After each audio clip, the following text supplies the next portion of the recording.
Hi, welcome back to Spirited Musings. We're going to talk about the art of listening this week as we continue our exploration into how we create powerful, effective, soulful communication in our lives. Because, of course, there's two sides to that communication matrix. There's the output side, which is speaking, teaching, writing, all the ways that we express, and certainly our self-expression is huge and important, how we express who we are and how we perceive the world to be. But then there's also the input direction and how powerful and healing it is to simply be a space for someone to breathe into and to talk and to be a listening post, if you will, for people. I think obviously anybody who's been in therapy knows the power of what it means to have a deep listener, even if there's no response. I always think it's funny when people talk about, oh, what a terrific person so and so was. I had the most amazing conversation with them. And you talk to this person and they find out, well, I didn't say a word. All I did was listen. I allowed that person to fully express themselves so that they felt fully heard. And that's such a powerful form of communication.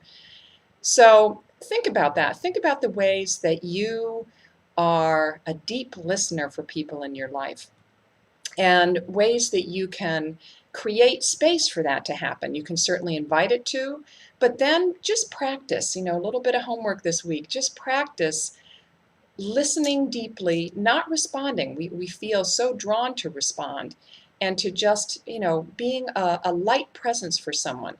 When I create women's spirituality circles, I always talk about the power of listening from the heart and speaking from the heart.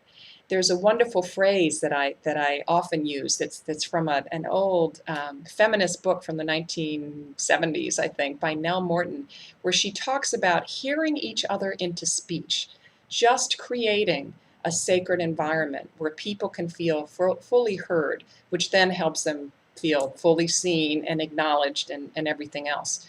And in fact, in therapy, and especially in trauma therapy, they talk about the importance of diffusing, of having someone just be able to talk and process over and over what the experience was.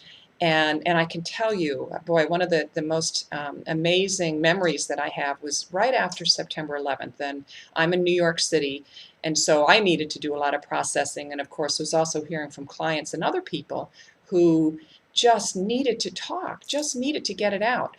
And with no response. I am what I call a verbal processor. And as you can imagine, I have many clients that are that way too. But even if you're not, think about or especially if you are, maybe that's the way to put it. If you need to talk to process things, think about what it means to come back to yourself and be just a strong, deep, beautiful listener for the people that you care about in your life. So try that this week. Let me know how the listening side, the receiving side resonates with you in this communication dance. Have a great one.